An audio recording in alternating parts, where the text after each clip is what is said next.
Mariam Kamara. I'm an architect based in Niger, and I have a firm called Atelier Masomi.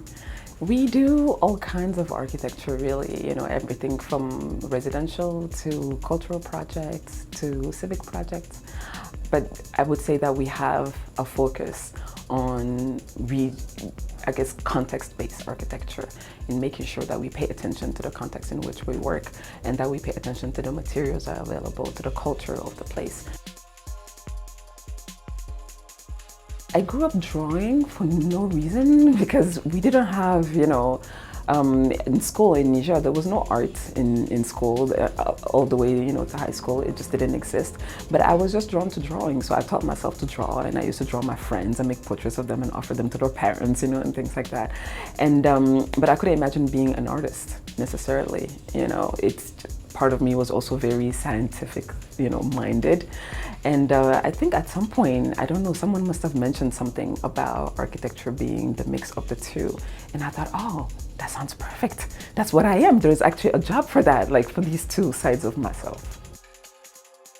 Being an architect, period, is just challenging enough because it's difficult, but it's also incredibly rewarding actually doing it in Africa. I actually feel very privileged that I get to practice here because the kind of problems that we get to tackle, the kinds of contribution we get to make are really meaningful, right? We can really make decisions that are very impactful because things are not already set in stone. So it's an amazing environment to play in, and it's definitely challenging because of that, obviously. And there aren't that many of us either. So there's a lot of work to do. United for Design is a collective of architects, actually. We did our first project in Niger together, but we each have our own firms, separately. But we've collaborated very successfully and on a few projects together.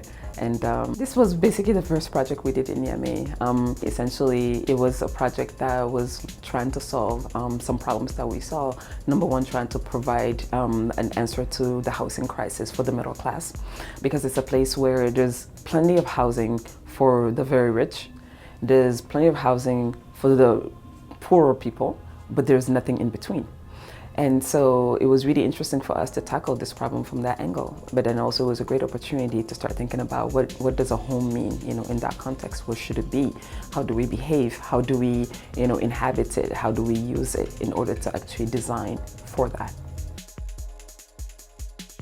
There's a lot of confidence in wanting to develop our own voice as Africans, as architects, where we maybe often think that the solutions lie elsewhere and that we need to go and copy something that's done in a Western country or something like that in order to feel that it's valid.